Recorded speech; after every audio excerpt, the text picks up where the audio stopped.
আসসালামু আলাইকুম ভিউয়ার্স, আপনারা সবাই কেমন আছেন? আলহামদুলিল্লাহ ভালো আছেন। আজকে আমরা সবাই মিলে ঘুরতে বের হয়েছি। সবাই মিলে বলতে আমরা মেয়েরা। তো আমার শাশুড়ি, ননদ, যা, আমার মেয়ে, আমরা সবাই ঘুরতে গিয়েছি কোথায় বুঝতেই পারতেছেন, ক্ষেতের মধ্যে হাঁটতেছি। তো আমরা যাচ্ছি সর্ষা খেতে, এই যে চলে এসেছি আমাদের সর্ষা খেতে।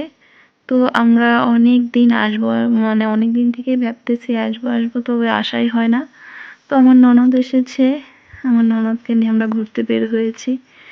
বের হওয়ার পর আমরা ভাবলাম যে আমরা একটু সর্ষা ক্ষেতের দিক থেকে হেঁটে আসি। তো এটা বিকেলবেলা। তো বিকেলে আমরা আসতেছি, আমার শাশুড়ি আস্তে আস্তে আর হেঁটে আসতে পারতেছে না, ধীরে ধীরে আসতেছে। আমরা আগেই পৌঁছে গিয়েছি। পৌঁছে আমরা ভাবতেছি যে আমরা একটু শাক উঠিয়ে নিই। তো লেগে পড়েছে শাক উঠাতে আমার ননদ, যা। এরা আসলে আমরা আসলে শাক তুলতে ভীষণই ভালোবাসি, আর শাক তুলতে ভালোও লাগে অনেকটাই। দেখেন আমার মেয়েও শুরু করে দিয়েছে, তো গাছ ভেঙে যাবে জন্যে আমরা সবাই মিলে ওকে নিষেধ করতেছি, ও শুনতেছে না। তারপরও একটু সময় হলেও বসেছে। আমরা বলতেছি যে তুমি ব্যাগ নিয়ে বসে থাকো, আমরা শাক উঠায় তোমার ব্যাগের মধ্যে দেব। তখন সে কথাটা শুনে সে বসে গেল, ব্যাগ ধরে আছে, আর আমরা শাক উঠিয়ে উঠিয়ে ওর ব্যাগের মধ্যে দিচ্ছি। সাইডের এগুলো ছাগল খেয়ে নিয়েছে, অতটাও আসলে সাইডের এগুলো ভালো হয়নি। আসলে এখানে আশেপাশে কোনো ক্ষেত নেই, এই একটি হচ্ছে সরিষার ক্ষেত আছে, এখানেই সব ছাগল এসে আসলে খায়, খেয়ে এগুলো নষ্ট করে দিয়েছে ধারের গুলো। তো আমিও উঠাচ্ছি, একটা একটা করে পাতা নিচ্ছি।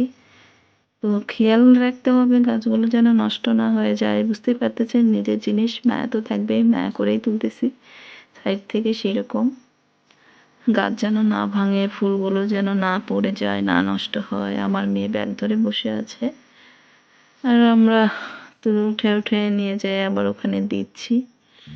তো এরপর আমার মেয়ে তো বিরক্ত হয়ে গিয়েছে, ও তো আর বসে থাকবে না, খেলাধুলা শুরু করেছে। বুঝতেই তো পারতেছেন বাচ্চাদের, আসলে বাচ্চারা কখনোই এক জায়গায় বসে থাকতে ভালোবাসে না।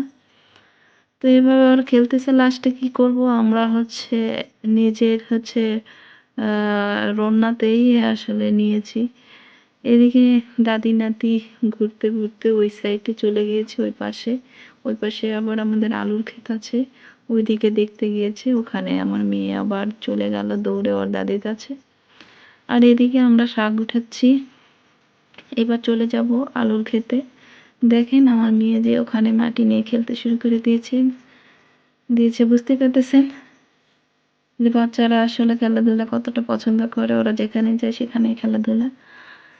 এবার আমি একটু আলু শাক উঠিয়ে নিচ্ছি, কারণ সরষের শাক আলু শাক একসঙ্গে মিশিয়ে রান্না করলে দারুণ টেস্ট আসে, আর খুবই ভালো লাগে খেতে।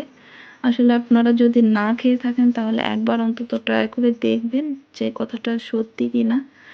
এত সুন্দর লাগে সরিষার শাক আর আলু শাক এক জায়গায় ভাজি করে খেলে খুবই ভালো লাগে। আমার ভর্তাও অনেক বেশি ভালো লাগে।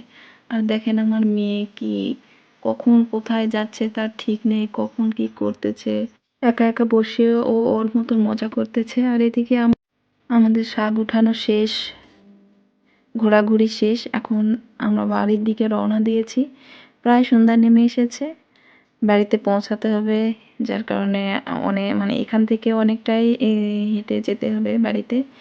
যেতে ইচ্ছে হচ্ছে না, আসলে এখানে এত মজা হলো আর এত এনজয় করলাম আমরা, এরকম মজা আসলে কখনোই হয় না। সূর্যটা একেবারে পশ্চিমে চলে গিয়েছে। আলহামদুলিল্লাহ, আবারও দেখা হবে, টাটা।